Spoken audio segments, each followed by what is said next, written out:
হরে কৃষ্ণ। তো আজকে আমরা একটা বিশেষ আইটেম রান্না করব।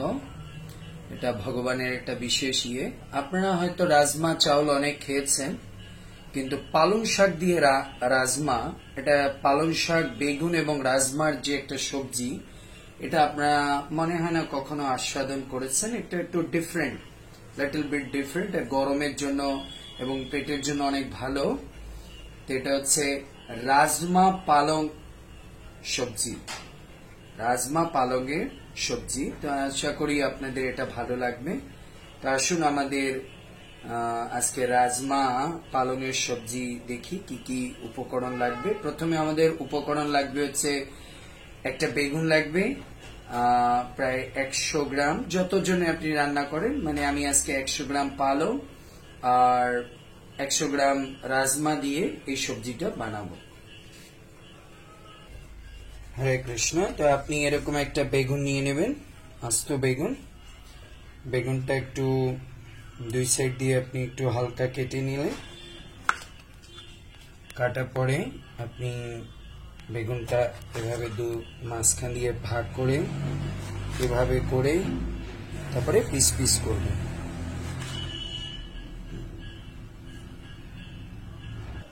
সো দেখুন, আমি বেগুনগুলো এরকম ছোট ছোট পিস পিস করে নিয়ে নিলাম। আর আপনারা একটা কাজ করবেন, সবসময় বেগুন তৈরি করার সময়, এমনকি বেগুন ভাজা বা কোনো কিছুতে বেগুন দেন, যখন বেগুনটা আপনি তেলের ভিতরে ভাজবেন, অবশ্যই বেগুনটা আগে ধুয়ে তারপরে করবেন। না হলে কিন্তু বেগুনে, এটা হচ্ছে বেগুনের থেকে কি করে তেল বাঁচাবেন। তো এই বেগুন তৈরি করা কাটার আগে বেগুনটা ভালো করে ধুয়ে নেবেন, তারপরে আপনি ধৌত করবেন। না হলে কিন্তু বেগুন তেল বেশি টানবে। এবং যখন আপনি বেসন দিয়ে বেগুন ভাজবেন, তখন আগে বেগুনটা ধুয়ে নেবেন, না হলে কিন্তু বেসন লাগবে না গায়ে। তো তারপরে আমি একটা প্যান বসালাম, রান্না করে আপনার কড়াই বা প্যানে যেটা রান্না করবেন। তারপরে সানফ্লাওয়ার তেল, আপনি চাইলে এটা সরিষার তেল দিয়েও রান্না করতে পারেন, তবে সানফ্লাওয়ার তেল দিলে ভালো হয়, কারণ লাস্টে আমরা একটু ঘি অ্যাড করব। কারণ প্রভুপাদ বলছে ভগবানের যে কোনো রান্না ঘি দিতে হবে, নাহলে ভগবান ওটা পছন্দ করে না। কারণ আমাদের এই রান্না দেখানোর উদ্দেশ্য জিহ্বার কে রসনা না, এটা হচ্ছে কৃষ্ণের জিহ্বাকে রসিত করা। এর জন্য আমি 4 টেবিল চামচ পরিমাণ আমি তেল দিয়ে দিলাম। তেলটা একটু গরম হলো, গরম হবে। এরপর আমি যে কোনো রান্না করি, আমি চিন্তা করি কিভাবে শর্টকাটে এই রান্নাটা আপনার 15 মিনিটের মধ্যে হয়ে যাবে। তা আমি একসঙ্গে এর সোপটাও দিয়ে দেব। তো এর মধ্যে আমি দেব হচ্ছে জিরে, আস্ত জিরে। আমি একটু আস্ত জিরে দিয়ে দিলাম। এরপরে আমি দেব হচ্ছে একটু কালো জিরে, হ্যাঁ, একটু কালো জিরে দিয়ে দিলাম। আর তার সঙ্গে একটা কি দুটো এলাচ দিয়ে দিলাম। আপনি এলাচটা এরকম করে ফাটিয়ে দিয়ে দিলেন, বুঝতে পেরেছেন? তাহলে একটু ভালো ফ্লেভার আসবে। একটু এলাচ দিয়ে দিলেন।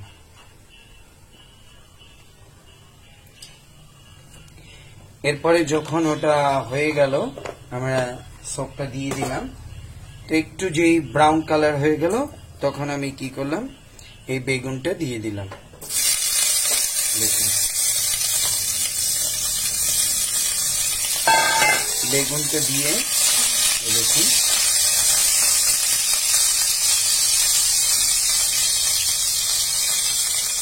বাস এটা একটু শ্যালো ফ্রাই করতে হবে, just little bit shallow fry. So আমাদের বেগুনটা একটু শ্যালো ফ্রাই হচ্ছে। এর মাঝে আমি প্রায় 100-150 গ্রামের মতো পালং শাক নিয়ে নিলাম। এরপর পালং শাকটা একটু বড় বড় করে কাটবেন, মানে এটাকে বারিক বারিক করে কাটতে হবে, একবারে কুচি কুচি না, কারণ আমি সব সবজি গলে যায়, আমি বলেছি, সেটা আমার কাছে ভালো লাগে না। এখন আমার ভগবানের কাছেও ভালো লাগে না, শ্যাম সুন্দরের কাছে। তো এটা এইভাবে বারিক বারিক করে কেটে নেবেন, ঠিক আছে? মানে বারিক মানে হচ্ছে হিন্দিতে বলে, এটা হচ্ছে এইভাবে জাস্ট একটু আস্তে আস্তে থাকে, ঠিক আছে? আপনি তৈরি করার আগে অবশ্যই আগে ভালো করে ধুয়ে নেবেন, কারণ পালং শাকে অনেক সময় দেখা যায় যে বালি থাকতে পারে, এর জন্য আপনি পালং শাকটা ভালো করে ধুয়ে নেবেন। তারপরে দেখুন তাহলে আমাদের বেগুনটা শ্যালো ফ্রাই হয়ে গেছে। আমি একটা মরিচ দিয়ে দিলাম, লাল মরিচ, জাস্ট ওটাকে আপনি আস্তই দিয়ে দেবেন। এরপরে একটা কাঁচামরিচ আমি দিয়ে দিলাম, কাঁচামরিচ দিয়ে তারপরে, কারণ আমি বলেছি আমি একসঙ্গে রান্না করব, কারণ আমার ভগবান আমার মতো টাইম কম, ভগবানের, বুঝতে পেরেছেন? এর জন্য এখন একটু হিং দিয়ে দিলাম, একটু পরিমাণ মতো আপনি একটু হিং দিয়ে দিলেন। এরপরে একটু নেড়ে নিলেন, গ্যাসটা লো ফ্লেমে থাকবে। দেখুন সুন্দর ব্রাউনিশ কালার এসেছে বেগুনেতে। এরপরে আমি একটু হলুদ দিয়ে দেব, একটু হলুদ দিয়ে দিলাম, ঠিক আছে? একটু হলুদ দিয়ে দিলাম। এর মধ্যে আমি একটু আদা দিয়ে দিলাম, আদা পেস্ট। এরপরে এগুলো দিয়ে একটু নেড়ে নিলে, জাস্ট হালকা একটু নেড়ে নিলে এটা সুন্দর নাইস মশলাটা একটু ভেজে গেল, সুন্দর এক্সেলেন্ট। এরপরে আমরা শাকগুলো দেব, যে আমরা যে পালং শাকগুলো তৈরি করেছিলাম ওগুলো এভাবে দিয়ে দেব।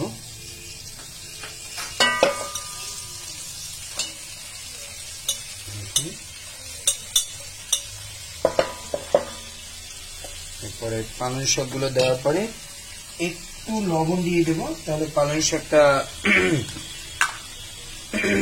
তাড়াতাড়ি হচ্ছে ইয়ে হয়ে যাবে। নিয়ে 1 চামচের মতো একটু লবণ দিয়ে দিলাম। লবণ দিয়ে আপনি একটু এটাকে মিক্স করে দিলেন সবজিটার সঙ্গে, পালনের সঙ্গে বেগুনটা, মশলাটা একটু ভালো করে মিক্স করে দেবেন, ঘুরিয়ে ফিরিয়ে সুন্দর করে, যাতে তেলটা লাগে না। আমার গ্যাস কিন্তু পুরো মিডিয়াম আছে, মিডিয়াম আছে, ঠিক আছে। এরপরে আমি এটাকে একটু লিড দিয়ে 2-3 মিনিট একটু ভাজতে দিব। 1 মিনিট পরে লিডটা উঠালাম, আমি দেখলাম আমাদের শাকগুলো একটু স্টিম হয়ে গেছে, হাফ বয়েল হয়ে গেছে, এক্সেলেন্ট লাগতেছে দেখতে, না? এর মধ্যে একটু লিডের যে ব্যাপারের জলটা এসেছিল। এরপরে দেখুন এই আমি প্রায় 200 গ্রামের মতো, 150 গ্রামের মতো আমি রাজমা আগে থেকে সিদ্ধ করে নিয়েছি। সিদ্ধটা দেখুন জাস্ট একবারে সফট হতে হবে, ঠিক আছে? আমি যেভাবে দেখালাম খুব সফট হতে হবে। তো এটা আমি এখন ঢেলে দিচ্ছি এর সঙ্গে। তারপরে এটা আমি সুন্দর করে মিক্স করে দিচ্ছি এর সঙ্গে, সুন্দর করে ভালো করে এটাকে মিক্স করছি।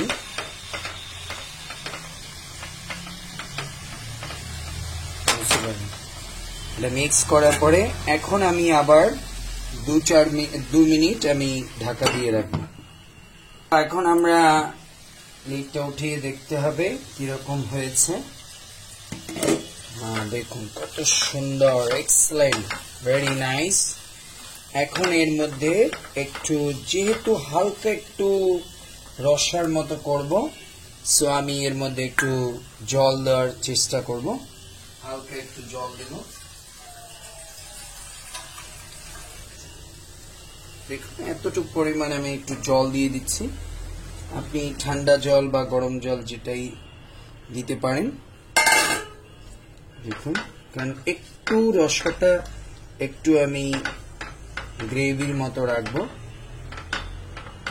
কারণ গরমকাল তো বেশি আপনার শুকনো হলে আবার ভাল লাগবে না।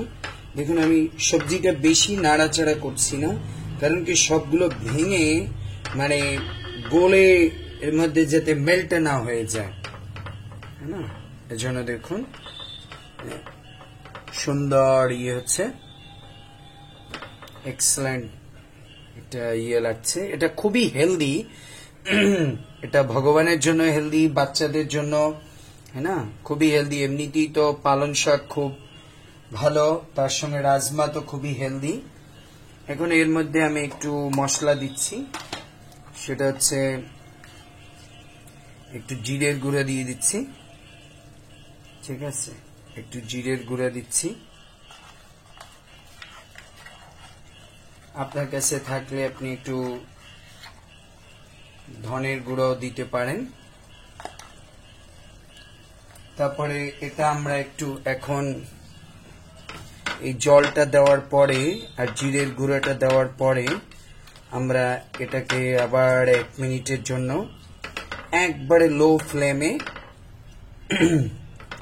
জাস্ট লো ফ্লেমে, পুরোপুরি লো ফ্লেমে আপনি 1 মিনিট রাখবেন, ঠিক আছে। সো দেখুন এবার আমরা লিডটা উঠালাম, দেখলাম একবারে সুন্দর এক্সেলেন্ট হয়েছে। দেখুন কত সুন্দর এক্সেলেন্ট কালার হয়েছে, একবারে ইয়ামি ইয়ামি হয়েছে, ভগবানের খুব পছন্দ হবে। একটু রসা রসা হয়েছে, খুব বেশি রসা রসা না, কালারটাও দেখতে এক্সেলেন্ট লাগতেছে। এখন আমি এটার মধ্যে দেব একটু হচ্ছে গরম মশলা, কারণ যেহেতু রাজমা আছে, গরম মশলাটা একটা ফ্লেভার ভালো হবে। এটা আমার নিজের তৈরি করা ঘরের গরম মশলা, আপনি চাইলে বাজারেরটাও দিতে পারেন, তবে বেটার হচ্ছে নিজের হাতে তৈরি করে দিলে এটার ফ্লেভারটা খুব ভালো আসে, ঠিক আছে। আমি গরম মশলাটা মিক্স করে দিলাম। Oh wow, it's a very nice smell. আর আমি গ্যাসের ফ্লেমটা একবারে 0 লো তে রেখেছি।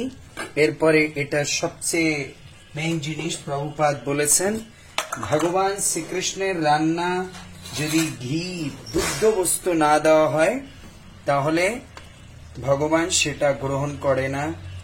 এর জন্য আমরা এখন একটু ঘি দিয়ে দেব, 1 স্পুন ঘি দিয়ে দিচ্ছি। এটা সবচেয়ে ফ্লেভারটা সবচেয়ে টেস্টি করবে। 1 চামচ ঘি দিয়ে দিলাম।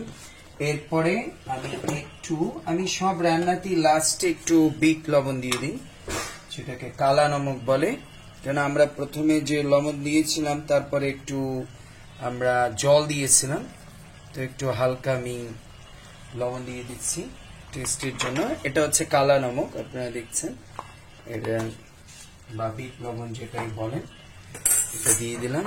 দিয়ে হালকা করে আপনি একবারে খুব, দেখুন আমার কোনো কিছু কিন্তু বেশি গলে যায়নি, ঠিক আছে, আমি পাতাগুলো বেশি গলে যায়নি, বেগুন অতটা গলেনি, তাই না, সবজিটা কত ইয়ামি দেখাচ্ছে ভগবানের।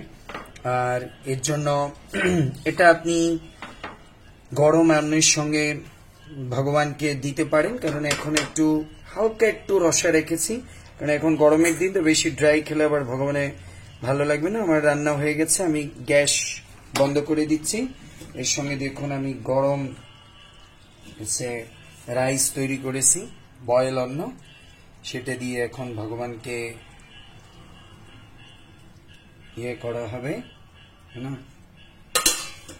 তো সুন্দর এটা করা হলো।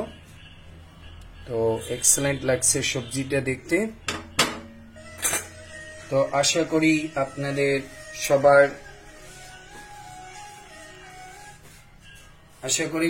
আপনাদের সবজিটা ভালো লেগেছে। তো দেখুন সবজিটা কত এক্সেলেন্ট লাগতেছে,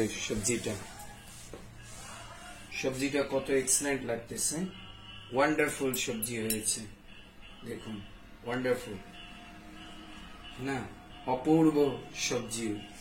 তো এটা হচ্ছে রাজমা পালং সবজি। আশা করি এটা আপনারা ভগবানকে করে দিলে ভগবানও খুব প্রসন্ন হবে।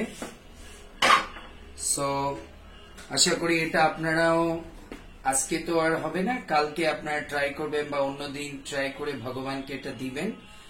আর ভগবানের কাছে প্রার্থনা করবেন যে ভগবান যেন আপনার হাতের এত সুন্দর প্রসাদ পেয়ে তিনি যেন প্রসন্ন হয়ে আপনাকে কৃষ্ণ ভক্তি দান করে। এটাই হচ্ছে আমার উদ্দেশ্য। কারণ আমি এই রান্নাগুলো দেখাই এর জন্য, কারণ অনেকে মনে করে নিরামিষে কি খাবো, শাকপাতা কিভাবে রান্না করব, কি কত কিছু দিয়ে মিলজিল করে কত কিছু করা যায়। আসলে এগুলো আমি কোনো বই পড়ে বা রেসিপি দেখে আমি রান্না করি না। আমার মনে যখন রাধারানী যেভাবে যেটা নিয়ে আসে আমি তো সেটাই মিলজিল করে একটা বানিয়ে দিই। ভগবানের কৃপায় সেটা খুব সুন্দর হয়। আজকের সবজি হলো পালক রাজমা সবজি।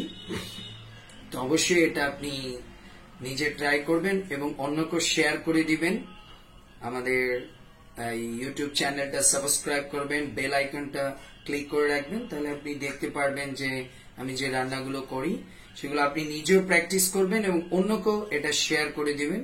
তাহলে সেও রান্না করে ভগবানকে দিয়ে তার মনুষ্য জীবনকে সার্থক করতে পারবে। হরে কৃষ্ণ, জয় শ্রীল প্রভুপাদ।